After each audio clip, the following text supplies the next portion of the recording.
میرا سوال یہ ہے کہ اپنے ایک لیکچر میں آپ نے فرمایا کہ یہ غار ہیرا کا جو سارا واقعہ ہے وہ ایک افسانہ ہے، تو پہلی وحی کی ابتدا کب اور کیسے ہوئی؟ جس طرح قرآن مجید نے سورہ نجم میں بیان کر دیا اس طرح ہوئی۔ قرآن نے پہلی 2 ملاقاتوں کو خود بیان کر دیا ہے کہ پہلی مرتبہ جبریل امین سے ملاقات ہوئی، کس طرح ہوئی، کیسے رسول اللہ نے ان کو دیکھا اور وہ کتنے قریب آ گئے، اپنی اصل صورت میں تھے۔ پھر اس کے بعد سورہ نجم میں فرمایا وَلَقَدْ رَآهُ نَزْلَةً أُخْرَىٰ، پھر ایک دوسری ملاقات ہوئی۔ اور مسلم کی حدیث میں خود رسول اللہ نے مزید وضاحت کر دی ہے کہ یہ واقعہ جب پیش آیا دونوں مرتبہ تو زمین پر کھڑے ہوئے میں نے دیکھا ایسے،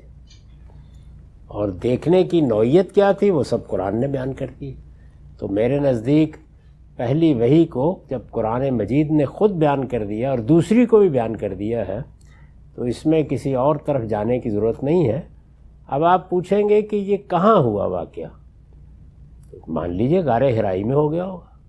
اس سے بھی کوئی فرق نہیں پڑتا، لیکن اس طرح نہیں جس طرح کے روایت میں بیان ہوا ہے، اس طرح جیسے کہ سورہ نجم میں بیان ہوا ہے۔ جیسے سورہ مدثر کے نزول کا واقعہ بیان کیا جاتا ہے کہ حرا سے واپس آتے ہوئے راستے میں کہیں ہوا، وہاں بھی ہو سکتا ہے، حرم میں بھی ہو سکتا ہے۔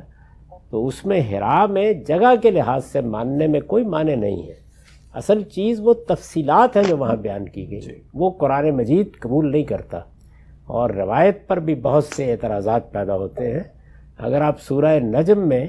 پہلے دونوں دفعہ وحی کے نزول کی کیفیت پڑھے تو ایسے لگتا ہے جیسے غار حرا کے قصے کی تردید کر رہا ہے قرآن۔ آپ پڑھ کے دیکھیں ذرا اس کو، سادہ ترجمہ ہی پڑھیں،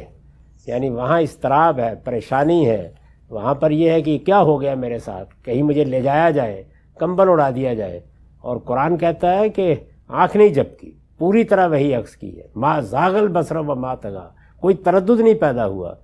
صاف نظر آتا ہے کہ ایک ایک چیز کی وہ تردید کر رہا ہے۔ تو اس میں جگہ اصل چیز نہیں ہے، اس پورے واقعے کی طرف میں نے توجہ دلائی ہے کہ وہ واقعہ اسٹیبلش نہیں ہوتا۔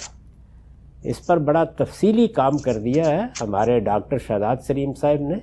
آپ ان روایات پر ان کے کام کو دیکھ سکتے ہیں، اس سے مزید اطمینان ہو جائے گا۔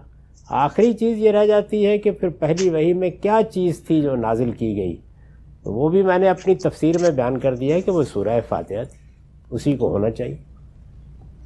جی، اس معاملے میں ایس کامدی ایپ میں بھی بہت ساری انفارمیشن اویلیبل ہے۔ شہزاد سلیم صاحب کے جس